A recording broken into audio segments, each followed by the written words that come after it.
தந்தை தாயும் நீ என்னுயிர் துணையும் நீ சஞ்சலமது தீர்க்க வந்த தேசிக வடிவும் நீ உனையலால் மற்றொரு துணை காணேன் அந்த மாதியும் அளப்பரும் ஜோதியே ஆதியே அடியார் தம் சிந்தை மேவிய தாயுமானவன் எனும் சிறகிரி பெருமானே ஆதியந்தம் காட்டாத முதலாய் எம்மை அடிமைக்கா வளர்த்து எடுத்த அன்னை போல நீதி பெரும் குருவாகி மனம் வாக்கு எட்டா நிச்சயமாய் சொச்சமதாய் நிமலமாகி வாதமிடும் சமய நெறிக்கு அரியதாகி மௌனத்தோர் பால்வெளியாய் வயங்கா நின்ற ஜோதியை என் உயிர் துணையை நாடி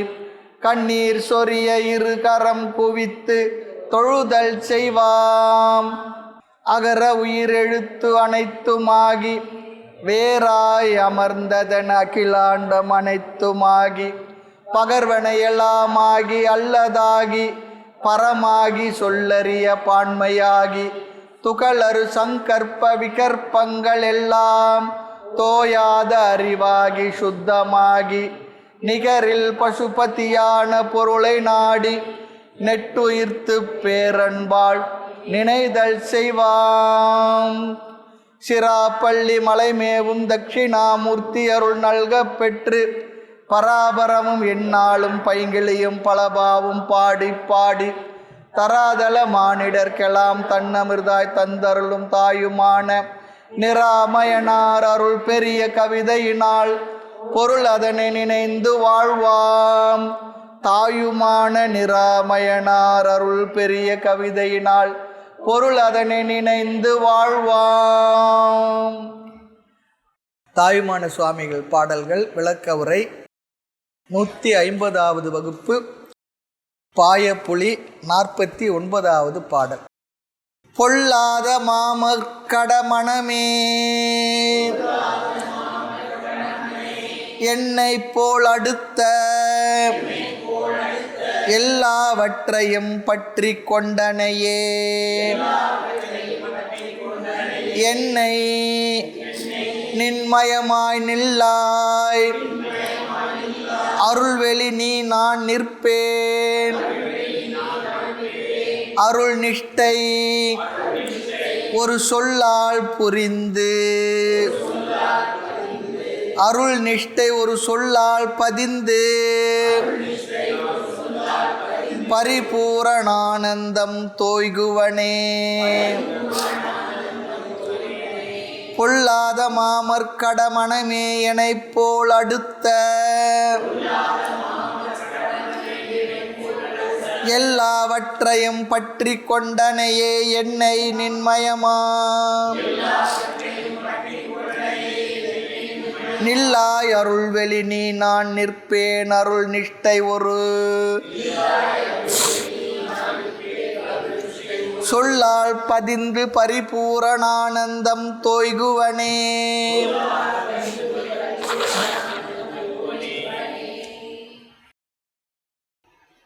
அருள் நிஷ்டை ஒரு சொல்லால் பதிந்து பரிபூரணானந்தம் தோய்குவனே. இது யாருக்கு சொல்கிறாருன்னா தன்னுடைய மனதிற்கு தானே சொல்லிக் கொள்கின்றார்.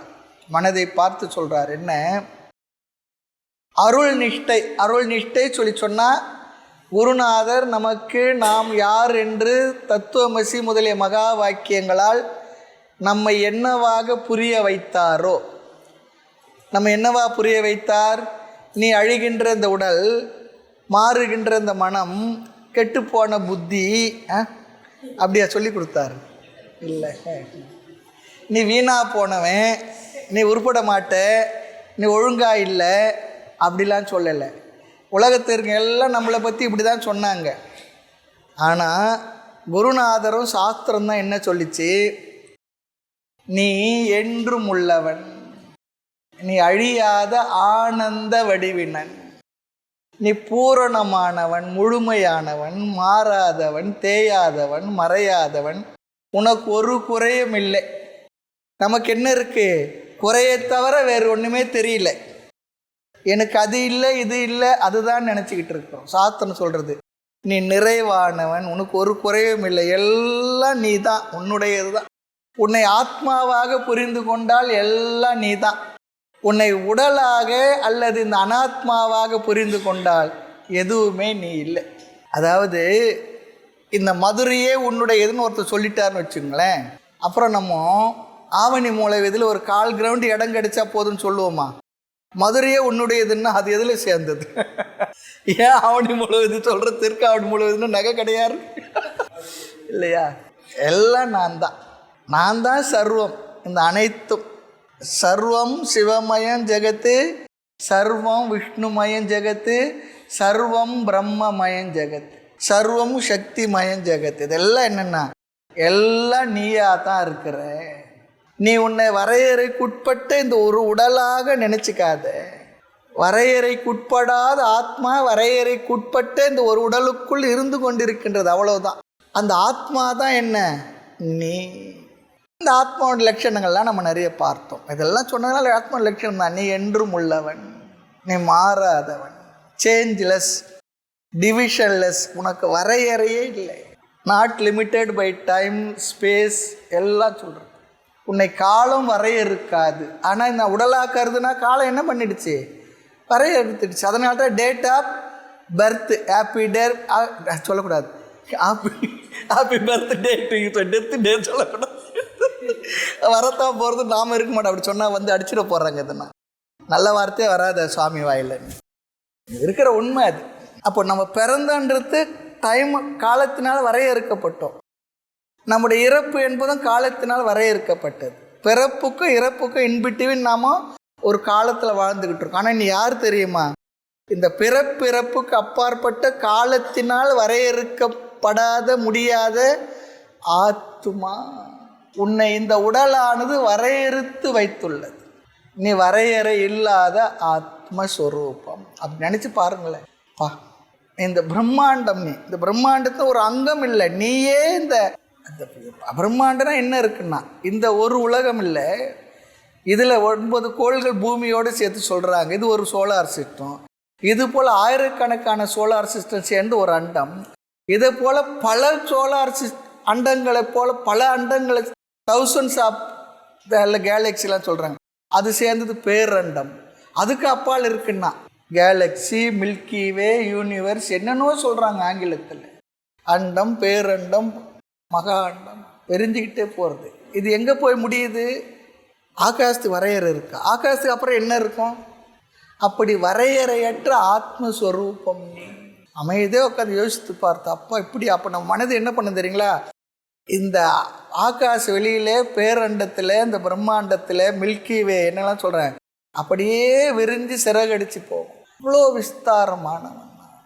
இதெல்லாம் மனசில், இதெல்லாம் தான் நிதித்தியாசனம். அமைதியாக அமர்ந்து மனசில் நினைக்கணும். இந்த ஒரு தெரு இல்லை, நான் இருக்கிற ஒரு வீடு இல்லை, நான் வசிக்கிற நகரம் இல்லை, ஒரு மாநிலம் இல்லை, ஒரு தேசம் இல்லை, இந்த உலகம் இல்லை, இதை விட எல்லாம் நிறைந்த எல்லாவற்றையும் உள்ளடக்கிய பேரண்ட வெளி. நினச்சி பாருங்க, அங்கே என்ன இருக்குது?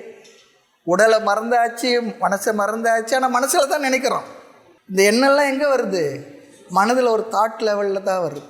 ஆனால் நான் எண்ணம் இல்லை. அந்த தாட்டில் அந்த எண்ணம் வந்தாலும் அந்த தாட்டும் நான் இல்லை தான். அந்த எண்ணம் கூட நான் இல்லை. அந்த எண்ணத்துக்கும் ஆதாரமான ஒரு வஸ்து என்னவோ அந்த சப்ஜெக்ட் நான், அந்த சொல்லினுடைய அர்த்தம் என்னவோ அது என்னை நான் அப்படி இருந்து புரிந்து கொள்வது எவ்வளோ பெரிய எக்ஸ்டென்ஷன் ஆகுது பாருங்க. ஒரு நகர் இருந்தால் என்ன சொல்கிறான்? தபால் தந்தி நகர் விரிவு எக்ஸ்டென்ஷன் போடுறான். நான் யாருன்னா இந்த ஆத்மா. இது என்னத்தெல்லாம் அருள் நிஷ்டை. என்னை குருநாதர் உபனிஷதங்கள் மூலமாக, கீதையின் மூலமாக ஆத்மாவுடைய தன்மைகள் என்னென்னலாம் சொன்னாங்களோ அந்த தன்மைகளை எல்லாம் நான் நினைத்து அந்த அறிவிலேயே நிலை பெற்று இருப்பது தான் நிஷ்டை. ஞான நிஷ்டைன்னா அந்த அறிவில் நிலை பெற்று இருப்பது. நான் என்ன அறிவை பெற்றவனோ அந்த அறிவிலேயே நிலை பெற்று இருப்பது. உதாரணத்துக்கு சொன்னால், நீ கோபப்படாதே அப்படி சொல்லிடு. ஆனால் கோவப்படாமல் இருக்க முடியுதா? இல்லை. அப்பப்போ விட்டுடுறோம், மறந்துடுறோம். கோவப்பட்டு உபகாரம் ஆன பிற்பாடு அடடான கோவப்பட்டுருக்கக்கூடாது. மற்றவங்கள சொல்கிறாங்க, என்னங்க நீங்கள் கீதை கிளாஸுக்கு போகிறீங்க, உபநிஷத் கிளாஸ் போகிறீங்க, தாய்மலர் கிளாஸுக்கெல்லாம் போகிறீங்க, நீங்களே இப்படி கோவப்பட்டால் நாங்களாம் ஏமாத்துறோம் சொல்கிறாங்களா இல்லையா? அப்புறம் ஞாபகம் வருது, வெளியில் சொல்லணும், ஆமாம் நான் தப்பு பண்ணிட்டேன், இனி கோவப்படக்கூடாது. அப்போது அறிவு இருக்குது, அந்த அறிவில் நம்மளால் என்ன பண்ண முடியல? நிற்க முடியல. அந்த நிற்கிறதுக்கு பேர் தான் நிஷ்டை.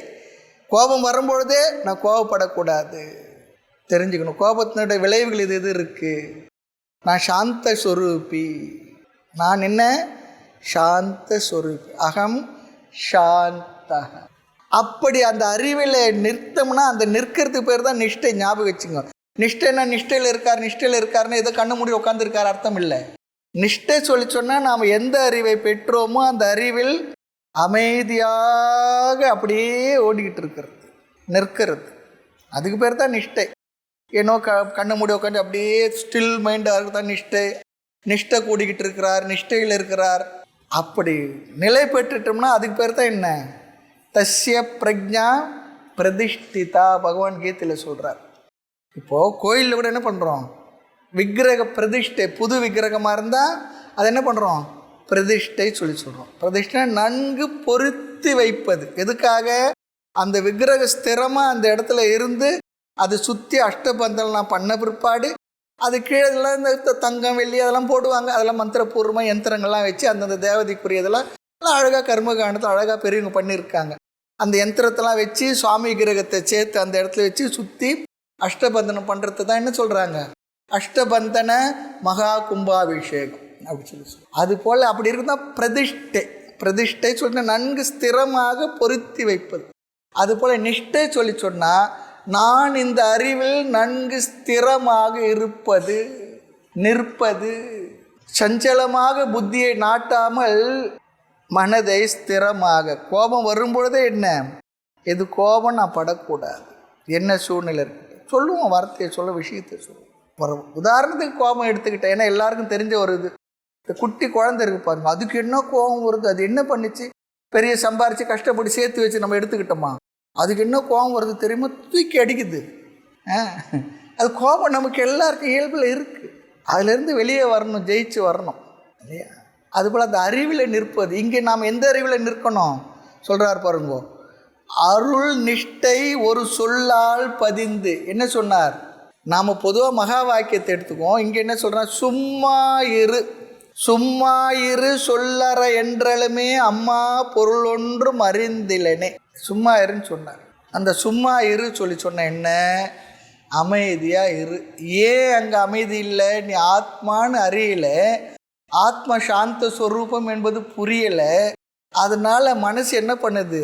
கடந்து கூத்தாடிக்கிட்டு இருக்கு, சஞ்சலப்பட்டுக்கிட்டு இருக்கு. நீ சாந்த ஸ்வரூபி. ஒரு மாதத்து மனசை சொல்லணும், அகம் சாந்த ஸ்வரூபக. அந்த வார்த்தையை புரிஞ்சு சொல்லணும். நான் என்றும் அமைதியினுடைய வடிவமே. அமைதியின்மை என்பது மனசில் இருக்குது, அமைதி என்பது ஆத்மாவுடைய இயல்பு. அப்போ நான் யார்?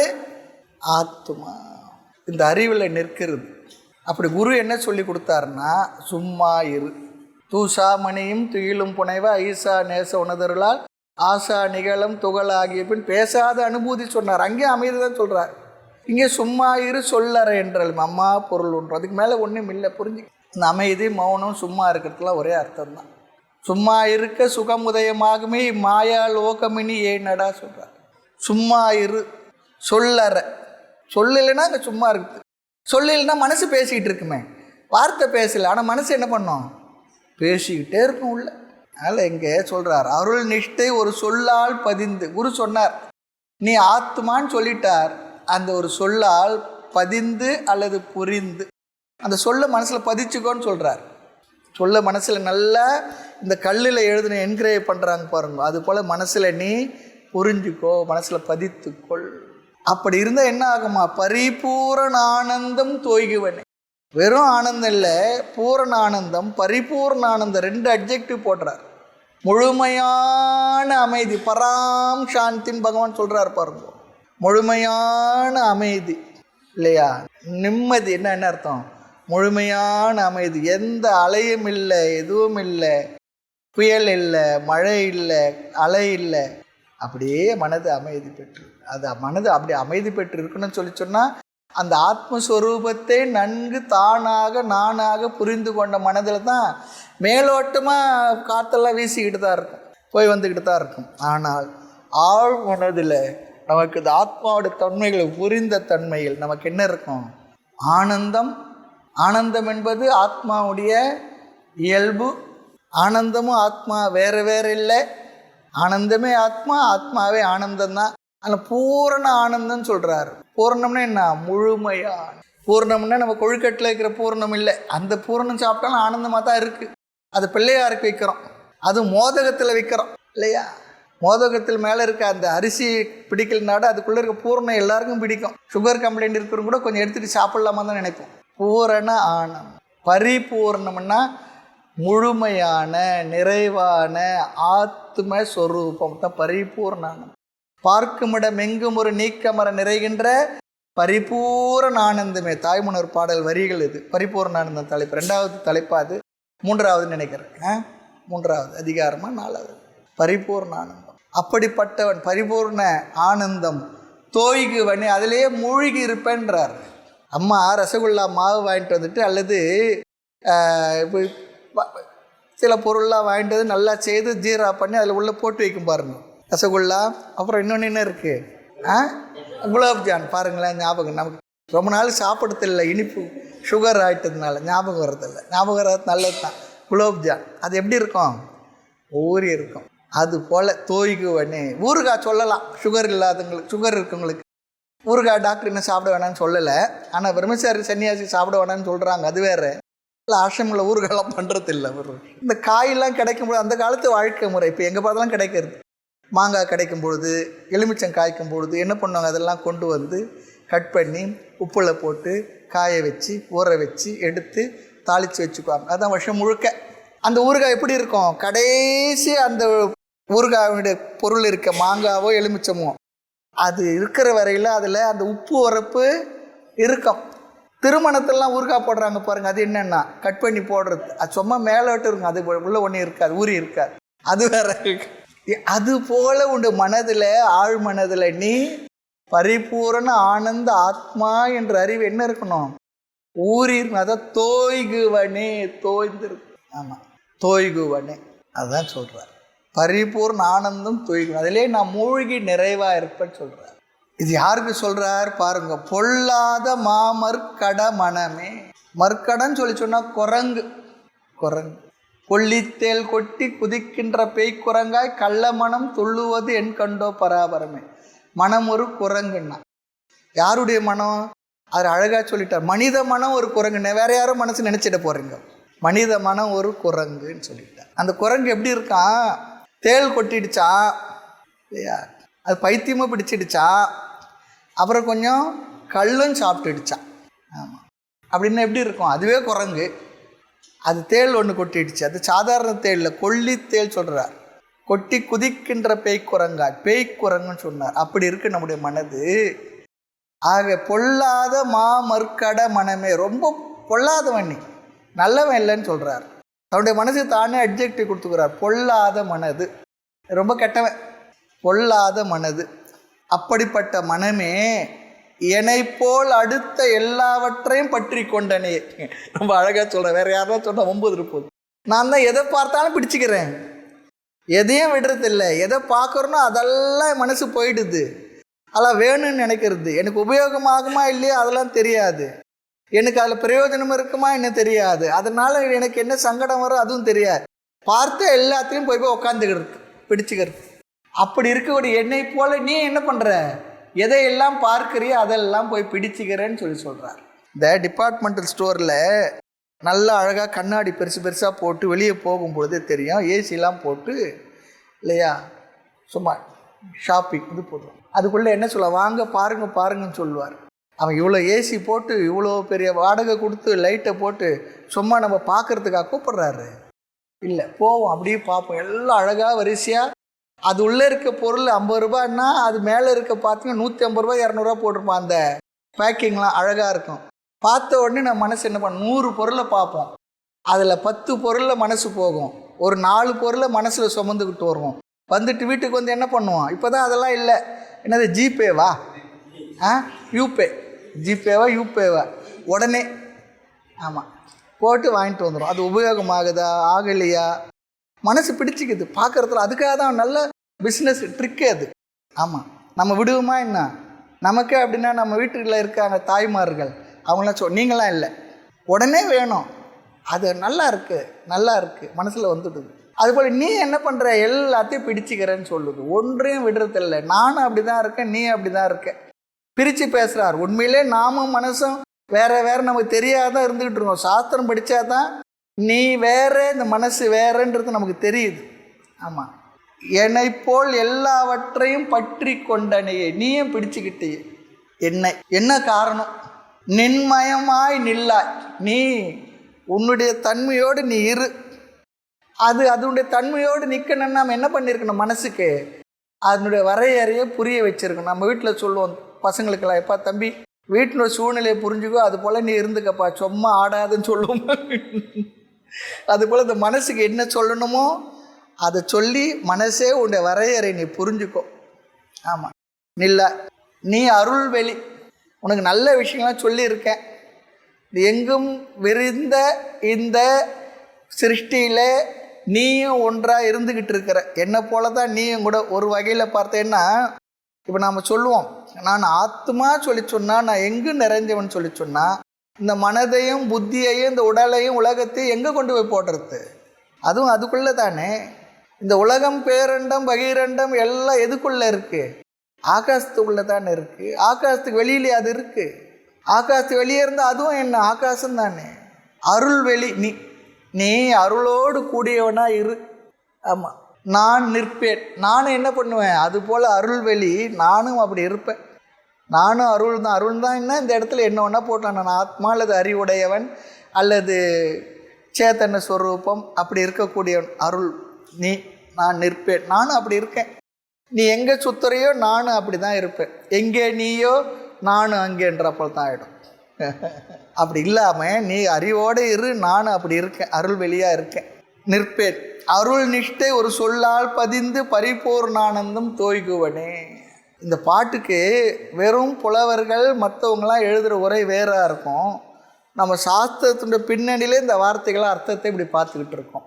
இல்லையே சுவாமி இதுக்கு அர்த்தம் வேறு ஒன்று போட்டிருக்கேன்னா அதை நம்ம அவங்கள குறை சொல்லலை. நமக்கு சாஸ்திர ஞான நாலேஜுடைய பின்னணியில் அதையெல்லாம் சேர்த்து கோர்த்து ஒரு முறையாக நம்ம புரிஞ்சுக்கணும் என்பதற்காக அந்த வார்த்தைகளுக்கு நாம் அர்த்தத்தை பார்த்துக்கிட்டு இருக்கோம். கொடியதும் பெரியதும் குரங்கு போன்றதும் ஆகிய மனமே, பொல்லாத மாமற்கட மனமே. அது சொல்கிறார். கொடியதும் பெரியதும், மனசு பெருசு தானே. இந்த மனசில் என்னென்ன இருக்குது? எல்லாம் இருக்குது. இந்த நம்ம மனசுக்குள்ளே வீடு இருக்குது, தெரு இருக்குது, நகரம் இருக்குது, உலகம் இருக்குது. இந்த அண்ட சராச்சரங்களை மனசில் தான் இருக்குது. எல்லாத்துக்கும் இடம் கொடுத்துருக்கு இல்லையா? நம்ம மகன் இருக்கா, மகள் இருக்கா, மருமகள் இருக்குது, மாமியார் இருக்குது, நாத்தனார் இருக்குது, சம்மந்தி இருக்கிறாரு, நண்பர்கள் இருக்காங்க, உறவுகள் இருக்கிறாங்க, எல்லாம் அந்த மனசுக்குள்ள தான். அப்போ இந்த மனசு எவ்வளோ பெருசு, பெரியசு இல்லையா? கொடியதும் பெரியதும் குரங்கு போன்றதும் ஆகிய மனமே, என்னை போலவே உன்னை சார்ந்த அனைத்தையும் பற்று கொண்ட. என்னை போலயே நீ என்ன பண்ணுற? எல்லாத்தையும் போய் பிடிச்சிக்கிற, எல்லாத்தையும் போய் பற்றிக்கிற. இது என்ன காரணத்தினால்? இது ஏன் இப்படி? மனவெளியாகிய நீ, பெரிய பரந்த ஆகாசத்தை போல பெரியதாக இருக்கக்கூடிய நீ அருள்வெளியில் கலந்து நிற்பாயாக. அருள்வெளின்னா குருநாதரும் சாஸ்திரமும் இதுவரை உனக்கு தெரிந்த தர்ம நெறிகளும் வாழ்க்கை முறைகளும் அதிலெல்லாம் நீ நிலை நிற்பாயாக. அதில் இரு, ஓடிடாது. அப்படி நீ நின்றால் நான் சும்மா இரு என்ற ஒரு சொல்லின் துணை கொண்டு அப்படி நீ இருந்தினா, நான் சும்மா இரு என்று குருநாதர் சொன்ன அந்த வார்த்தையுடைய துணை கொண்டு நிட்டை கூடுவேன், அந்த அறிவிலேயே நான் நிற்பேன். இல்லைன்னா என்ன பண்ணுற? உட்கார்றேன், ஜெபம் பண்ணணும், நம சிவாய வாழ்க, நான் அது சொல்கிறதுக்கு முன்னே மனசு எங்கே போயாச்சு. அவரை கொஞ்ச நேரம் நாதன் தாள் வாழ்கன்றதுல இன்னொரு எண்ணம் வந்தாச்சு. அப்படி தானே இருக்குது. இப்போது சிவபுராணம் சொல்ல ஆரம்பித்தா கடைசி வரையிலும் சொல்கிற வரைக்கும் மனசு எங்கேயும் போகாது. நம்மக்கிட்டே இருக்கா? இருந்ததா? இருக்குமா? ஏன் அப்படி பழக்கலை? போய் போய் வரும். அப்படி இல்லாமல் சும்மா இரு என்ற சொல்லினுடைய பொருள் கொண்டு நிட்டை கூடுவேன், பின்னர் முழுமையான பேரின்ப வெள்ளத்தில் மூழ்குவேன்னு சொல்கிறார். பேரின்ப வெள்ளத்தில் சொல்லிட்டுனா என்ன அர்த்தம்? இங்கே அது என்ன ஒரு வெள்ளம் ஒன்று வந்துடுச்சு அப்படிலாம் இல்லை. நான் அந்த பேரின்ப ஆனந்த ஆத்மா என்ற அறிவிலேயே தோய்ந்திருப்பேன், அந்த அறிவிலேயே நிலைத்திருப்பேன் அர்த்தம். அது அழகாக சொல்கிறாரு இங்கே. இந்த பாட்டுக்கு இப்படி தான் நம்ம அர்த்தம் எடுத்துக்கணும். அடுத்து 50வது பாடல். வாராய் நெஞ்சே உன் தன் துன்மார்க்கம் யாவையும் வைத்து கட்டு, இங்கு ஆராய் அடிக்கடி சுற்றுகின்றாய், உன் அவளமதிக்கு ஓர் ஆயிரம் புத்தி சொன்னாலும் ஓர்கிளை ஓ கெடுவாய், பாராய் உன்னை கொள்ளுவேன் வெல்லுவேன், அருள் பாங்கு கொண்டே வாராய் நெஞ்சே உந்தன் துன்மார்க்கம் யாவையும் வைத்து கட்டு,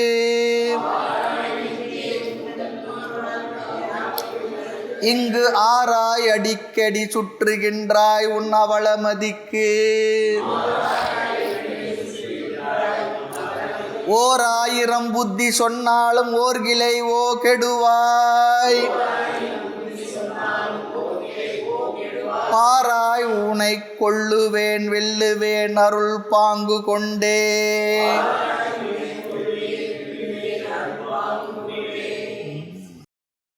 வாராய் நெஞ்சே, நம்ம எதுனா கொஞ்சம் தூரம் இருந்தால் இங்கே வாங்கலை அப்படி சொல்கிறது போல் வாராய் தான். வாராய் நீ வாராய், போகும் இடம் வெகு தூரம் இல்லைன்னு அந்த காலத்து சினிமா பாட்டு.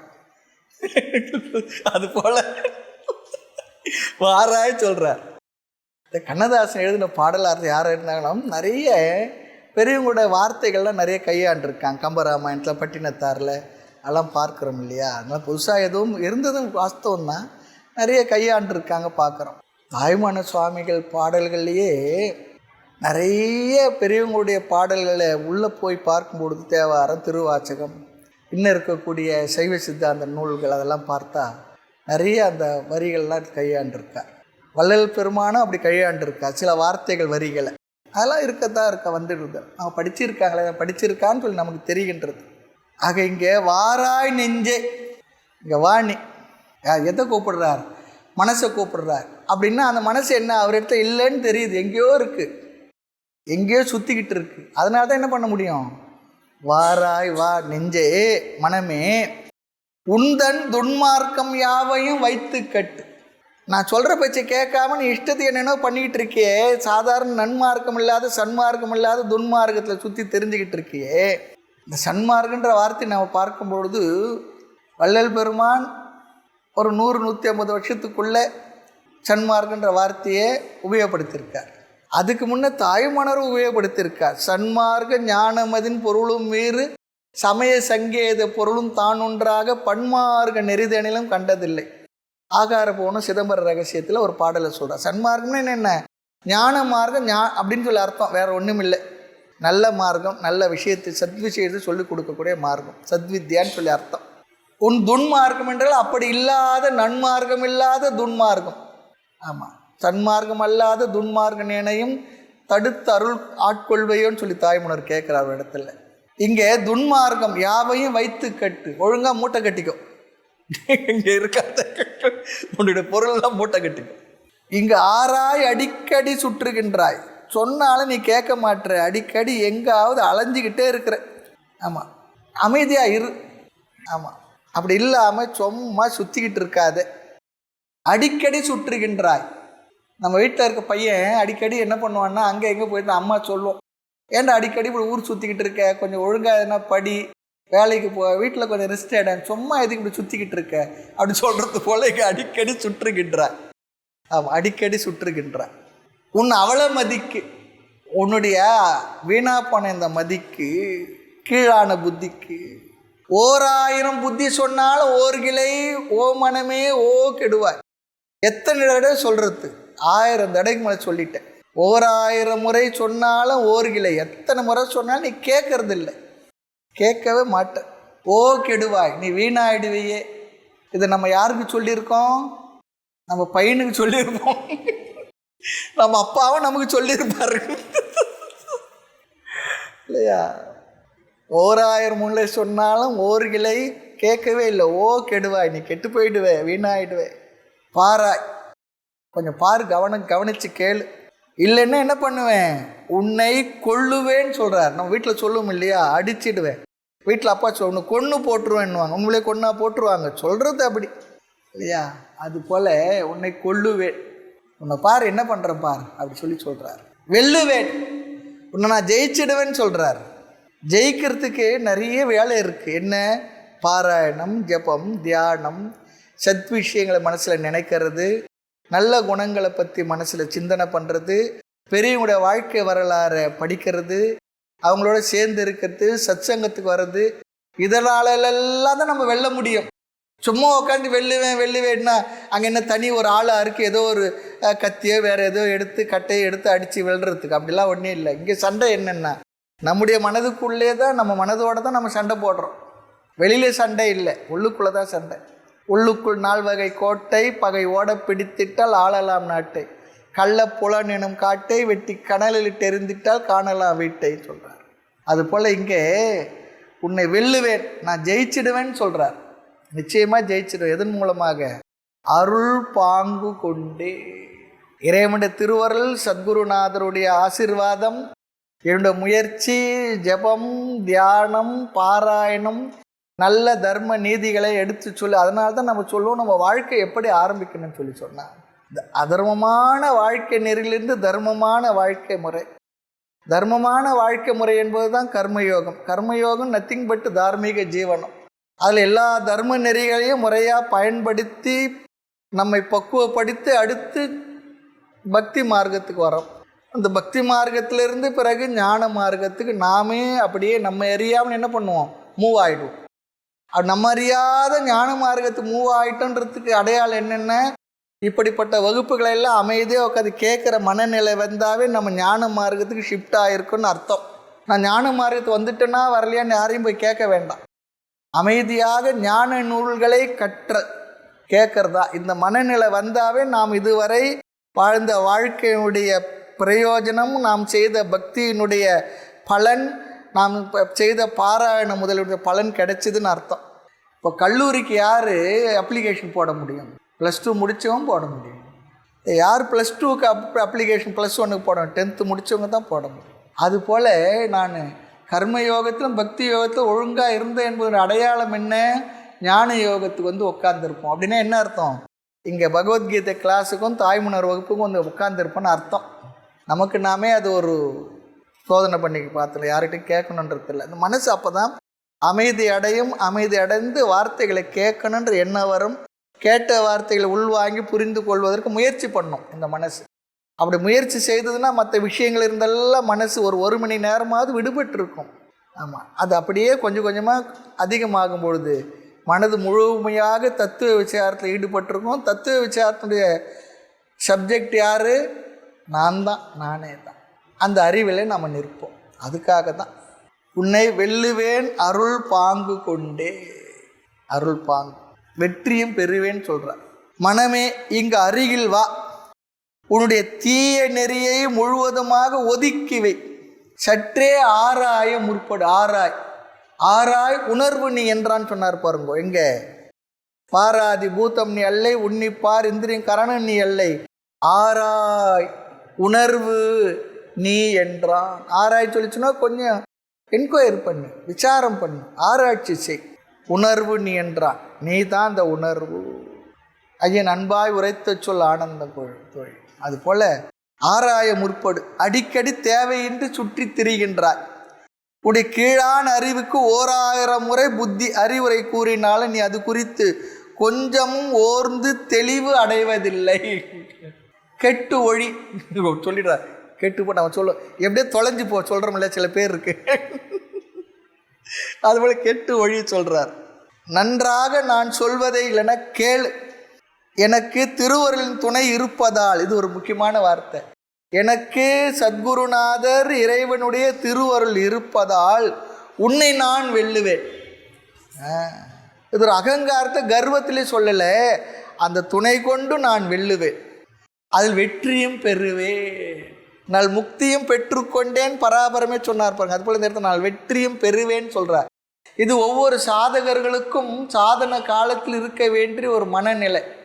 நம்மளாலாம் முடியுமா, அது முடியுமா, இது முடியாது, அவங்களாம் பெரியவங்க, அவங்களாம் இருந்தாங்க, நம்மளால அது முடியாது, அப்படிலாம் இல்லை.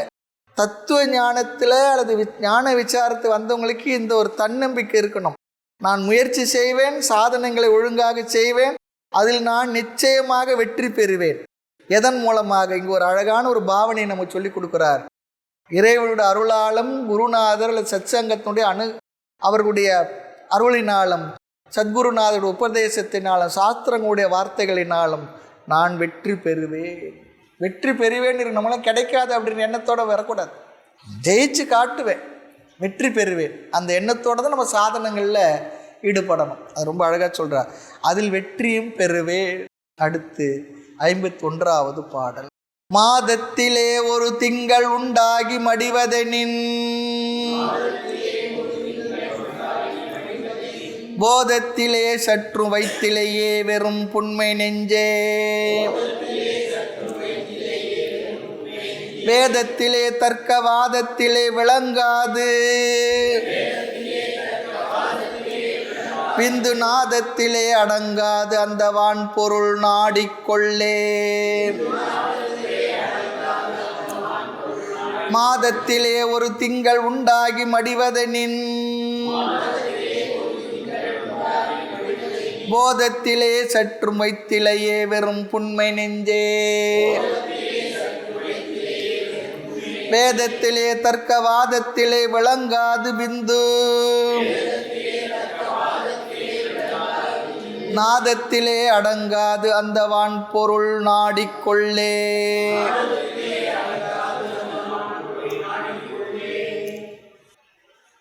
ஒவ்வொரு மாதமும் இயற்கையில் நடக்கின்ற நிகழ்வு விஞ்ஞானிகள் வேறு விதமாக சொல்லுவாங்க.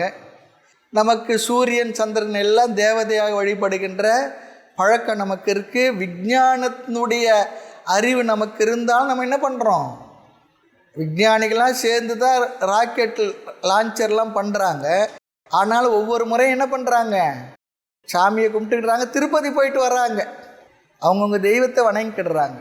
அது ஒரு அல்மைட் இருக்கத்தான் இருக்குது. உன்னுடைய அனுகிரகம் வேணும், நாங்கள் எல்லாம் முயற்சி பண்ணியிருக்கோம், எங்கள் முயற்சிக்கு அப்பாற்பட்டு உன்னுடைய சகாயம் இருக்கணும் பகவானுன்னு சொல்லி தான் கேட்டுக்கிடுறாங்க இல்லையா?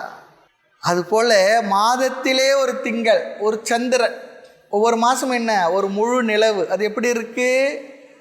15 நாள் வளருது, 15 நாள் தேயுது. உண்மையில் சந்திரன் வளரவும் இல்லை, தேயவும் இல்லை இல்லையா? ஆக்சுவலாக பார்த்தா சூரியன் தோன்றவும் இல்லை, மறையவும் இல்லை, அதுதானே உண்மை. ஆனால் அனுபவத்தில் என்ன இருக்குது? காலையில் நமக்கு சிறு வயசில் படிச்சிருப்பான், காலையில் சூரியன் தோன்றும் திசை கிழக்கு, மறையும் திசை மேற்கு, அப்படி தானே படிச்சிருக்கோம். நம்ம டீச்சர் சொல்லி கொடுத்துருக்காங்க மனப்பாடமாக. ஆமாம்.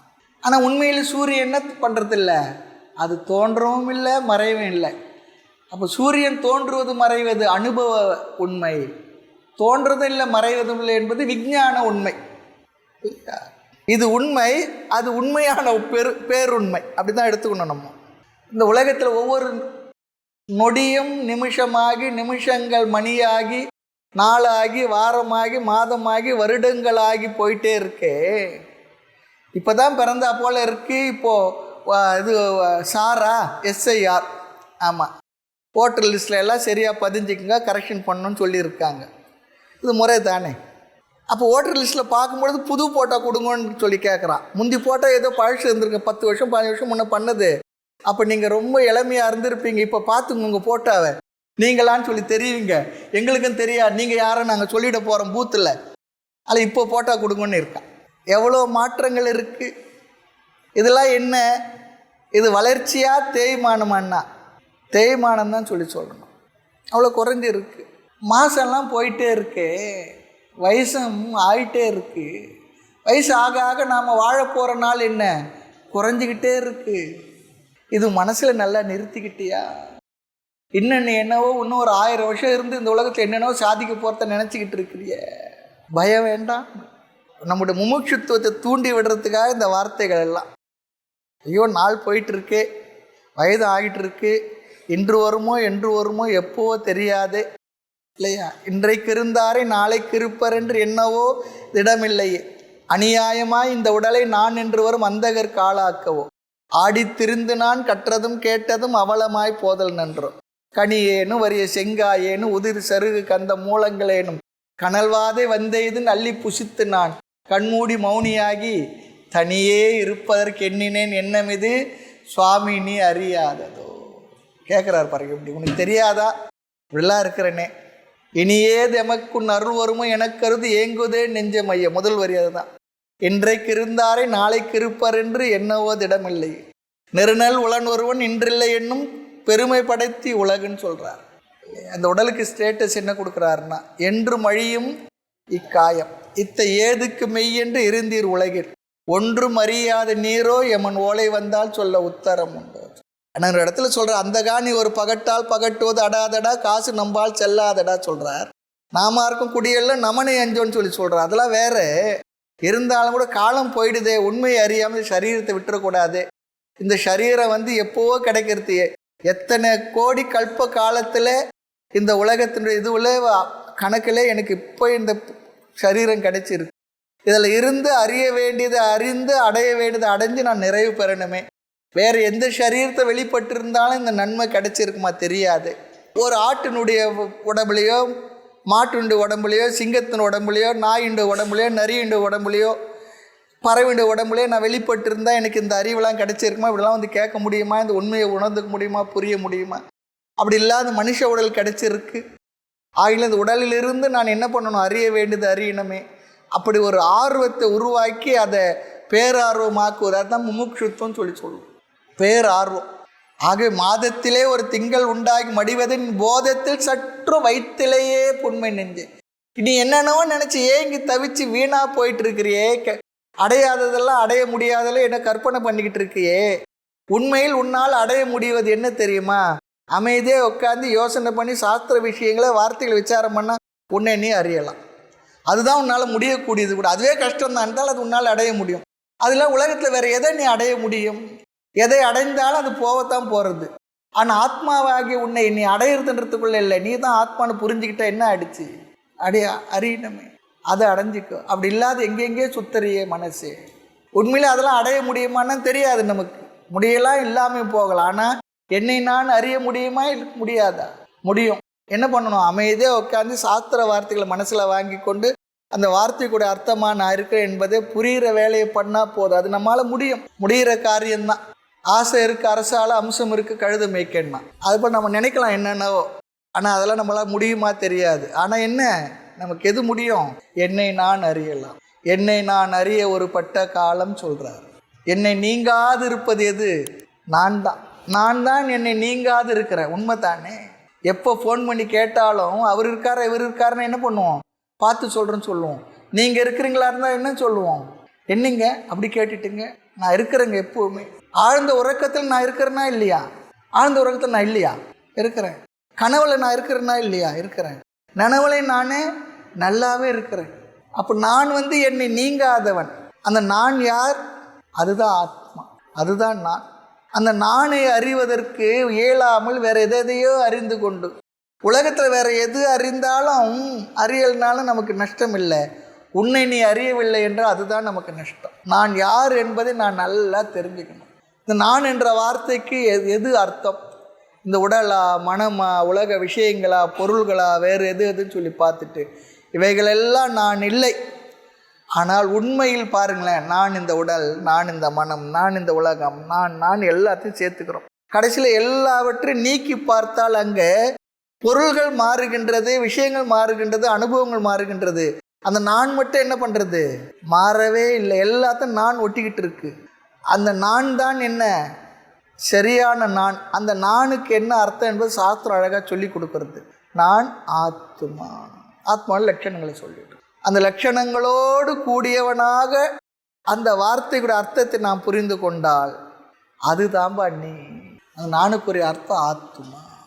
அது அழியாதது, மாறாதது, மறையாதது, இரவாதது, பிறவாதது, என்றும் உள்ளது, எங்கும் உள்ளது. நெற்றுளார் என்றும் ஆளா நின்றனர் அதனை கண்டும் போற்றிலே நின்னை எந்தோ போக்கினேன் வீணே காலம். ஆற்றிலே நகண்டான் அந்த ஐயனின் காட்சி காண வருகவென்று அழைத்தால் என்று வாழ்வு உண்டோ வஞ்ச நேர்க்கு. தாய்மனார் தான் சொல்கிறார். ஆக மாதத்திலே ஒரு திங்கள் உண்டாகி மடிவதை நின் போதத்திலே வைத்திலையோ வெறும் புண்மை நெஞ்சே. புண்ணா பணன் எண்ணாது எண்ணமெல்லாம் எண்ணி எண்ணி ஏழு நெஞ்சம் புண்ணாக செய்ததிலே போதும் பராபரம். வேதத்திலே தர்க்க வாதத்திலே விளங்காது. இதெல்லாம் எங்கே தெரியுதுன்னா வேதத்தில் மட்டும் விளங்குமான்னா. அதுக்காக வேதத்தை குறை சொல்லலை, அதில் மட்டும் வெறும் சப்த ஞானமாக நீ நினச்சினா அதில் அப்படி விளங்காது. தர்க்க வாதத்தில் ரொம்ப நீ தர்க்கம் பண்ணி அப்படிலாம் தெரிஞ்ச தர்க்கம் ஒரு லெவலுக்கு மேலே பயன்படாது. ஓரளவுக்கு விஷயத்தை புரிஞ்சுக்கிறதுக்கு உதவுமே தவிர தர்க்கத்தினால மட்டும் நீ புரிஞ்சுக்கிறது. ரெண்டு வார்த்தையும் பெரிய சாஸ்திரத்தினுடைய வார்த்தைகள் விஷயங்கள் பகவான் இங்கே தாய்மன்னர் இங்கே சொல்கிற. வேதத்தில் மட்டும் வெறும் சப்தமாக மட்டும் வெறும் பாராயணமாக மட்டும் சொல்லிய பாட்டின் பொருள் உணராமல் சொல்லினா புண்ணியம். பொருள் உணர்ந்து சொன்னால் என்ன, புரிந்து கொண்டால் உள்ளார் சிவனடிக்கு பல்லோரும் ஏத்த பண்ணி மோட்சம் உனக்கு கிடைக்குன்னு சொல்கிறார். பொருள் உணராமல் சொன்னால் புண்ணியம், பொருள் உணர்ந்து சொன்னால் மோட்சம். ரெண்டும் அழகாக சொல்லிடுறார் திருவாச்சகத்தில். சொல்லிய பாட்டின் பொருள் உணர்ந்து சொல்லுவார் செல்வர் சிவபுரத்தில் உள்ளார் சிவனடிக்கு பல்லோரும் ஏத்த பண்ணிது. நல்ல அழகான வார்த்தை அதெல்லாம். அந்த வார்த்தையுடைய அர்த்தத்தை புரிஞ்சு சொல்லணும். வெறும் புண்மை நெஞ்சு வேதத்திலேன்னா வெறும் வார்த்தைகள்னால மட்டும் நெற்று பண்ணுறதுனால மட்டும் உனக்கு கிடைக்காது. தர்க்கவாதத்திலே தர்க்கவாதம்னா நீ நிறைய லாஜிக்கலாக நிறைய விஷயங்களை சொல்லி எஸ்டாப்ளிஷ் பண்ண முடியாது. ஒரு லெவலுக்கு மேலே தர்க்கம் இங்கே பயன்படாது. நான் சொல்லியிருக்கேன்னு நினைக்கிறேன். தார்க்கிகர்கள்லாம் தான் நினைச்ச கருத்தையே தம் கருத்தையே தாமத செய்கையரும் உலர அறிவார். நான் நினச்சது தான் சரி, நான் பிடிச்ச மொசலுக்கு 3 கால் தான், இல்லைங்க 4 கால்னு சொல்லி சொன்னால் அந்த மொசலை வாங்கி கொண்டு ஒரு காலை கட் பண்ணிவிட்டு இப்போ பாரு 3 காலுன்னுவான். அப்படி ஆள் தான் இருப்பான். அதுபோல் நான் சொல்கிறது தான் உண்மை அப்படிலாம் இல்லை. தர்க்கிகர் ஒருத்தர் சொன்னாராம். ஒருத்தர் வீட்டுக்கு வந்தார், கேட்டார், கதவு மூடி இருந்ததான். கேட்டார் என்ன, இப்போ வாப்பா உள்ள, இல்லை மூடி இருக்கு. ஒரு லாஜிக் சொன்னாராம். பாதி கதவு திறந்துருந்தால் பாதி கதவு என்ன இருக்கும், பாதி கதவு மூடி இருந்தால் பாதி கதவு என்ன இருக்குன்னார். என்ன இருக்கும், திறந்துருக்கும். அப்போ முழு கதவு மூடி இருந்தால் முழு கதவும் திறந்துருக்கும், உள்ள வாடினாராம். மூடி இருக்கு கதவுன்னு சொல்கிறாரு. தார்க்கிகம் உள்ளே இருக்கிறான்.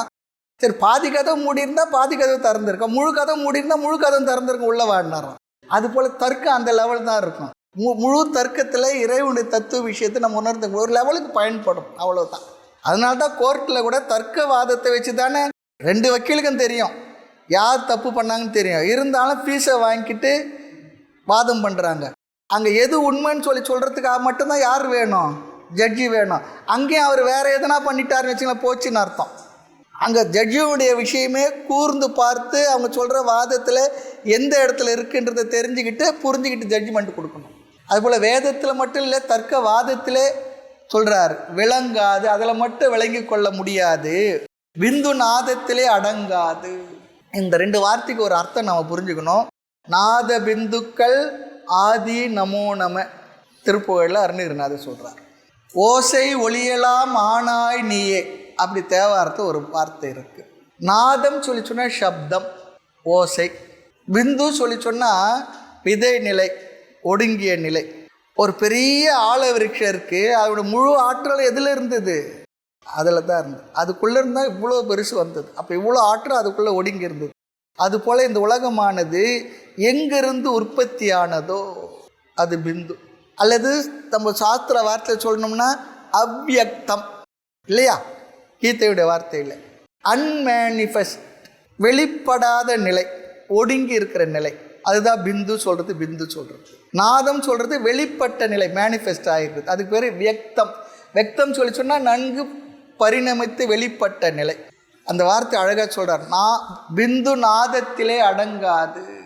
இறைவன் வெளிப்பட்டு தோன்றிய அனைத்தும் அவர்தான். நமக்கு வெளிப்பட்டு தோன்றியதில் ஒரு சோலார் சிஸ்டத்தில் இருக்கிற ஒன்றே நமக்கு சரியாக தெரியல. இந்த உலகத்தில் எல்லாத்தையும் பார்த்துட்டோமா, உலகத்தை எல்லாம் நம்ம ஊர்லேயே பல இடத்துக்கு போயிருக்க மாட்டோம் இல்லை, நம்ம தெருவிலே இருக்க 4 வீடு தான் நண்பர்கள் போய் வேறு வீட்டுக்கு போயிருக்க மாட்டோம்.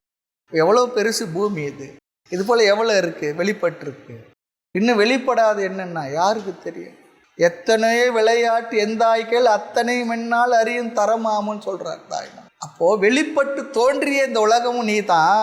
இது வெளிப்படாமல் ஒடுங்கி இருந்த பொழுதும் யாரு? அதுவும் நீ தான். ஆகவே நாத பிந்து சொல்லி சொன்னா வெளிப்பட்டு தோன்றிய நிலை நாதம் என்ற வார்த்தையிலும், வெளிப்படாமல் அன்மேனிஃபெஸ்டா ஒடுங்கிய நிலையில் இருந்ததும் ரெண்டுமே நீ தான். தோற்றமும் முன்னிலிருந்தான் வந்தது, வெளிப்பட்டது நீ தான். தோற்றமும் நீ தான், வெளிப்பட்டு இருப்பது உலகமாக இருப்பது நீ தான். ரொம்ப அற்புதமாக சாஸ்திரத்தினுடைய உபனிஷத் கீதையினுடைய பெரிய பெரிய பேருண்மைகள்லாம் தாய்மனோர் அங்கங்கே ஒரு வாரத்தில் சொல்லிடுறாரு. இது விரித்து சொல்லணுன்னா நம்ம அந்த அங்கெல்லாம் போகணும். போனால் தான் அந்த அப்படி சொன்னால் இந்த கிளாஸ் எங்கேயோ ஓடி போயிடும். பிந்து நாதத்திலே அடங்காது, அதில் மட்டும் அடங்கி இருக்கிறதுல. அப்போ என்னென்னா தோற்றமும் ஒடுக்கமும் அதற்கும் அப்பாற்பட்டு இருப்பவன் நீ, இருப்பது அந்த வான் பொருள். அப்படிப்பட்ட பெரிய ஒரு வஸ்து பிருகதீஸ்வரர். என்ன சொல்கிறோம்? பிருகதாம்பா அப்படின்னு என்ன அர்த்தம்? பெரியவள். அதுக்கு மேலே ஒன்று பெருசு இல்லை. எவ்வளோ பெருசு, இம்மா பெருசு சொல்கிறோம். இதெல்லாம் எதனுள்ள அடக்கமோ அதை விட பெருசு. பெருசுக்கெல்லாம் பெருசு அதுதான். நம்ம பசங்களாம் கொஞ்ச நாளைக்கு முன்னே சொல்லுவாங்க பெருசுன்னுவானுங்க. இந்த கொஞ்சம் நான் தலை நரைச்சி பண்ண பெருசு, அந்த பெருசு இல்லை. பெருசுக்கெல்லாம் இடம் கொடுத்துருக்க பெரியது, அதனுள் தான் எல்லாம் அடங்கியது. மகத்தோ மகியான் அணோரணியா, அணுவுக்குள்ள அணுவாக இருக்கிறது அதுதான், மகத்துக்குள்ள பெருசாக இருக்கிறதுக்குள்ள பெருசாக இருக்கிறது அதுதான். அப்படின்னா என்ன அர்த்தம்? எல்லாம் அதுதான் அர்த்தம், வேறு ஒன்றும் இல்லை. பிந்து நாதத்தில் அடங்காத அந்த வான் பொருள் என்ன சொல்கிறார்?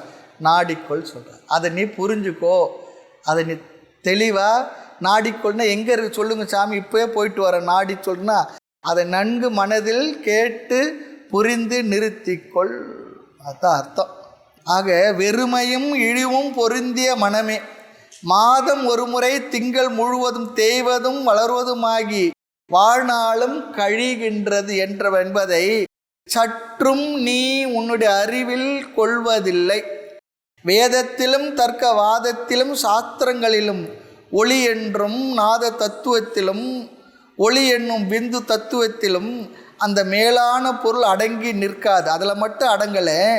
இதனை ஆராய்ந்து நீ அப்பொருளை பற்றி கொள்வாயாக, நன்கு புரிந்து தெளிந்து கொள்வாயாக. இன்றைக்கு பார்த்து இந்த 3 பாடலும் ரொம்ப அற்புதமான அழகான வரிகள், ஆழ்ந்த அர்த்தங்களை கொண்டது.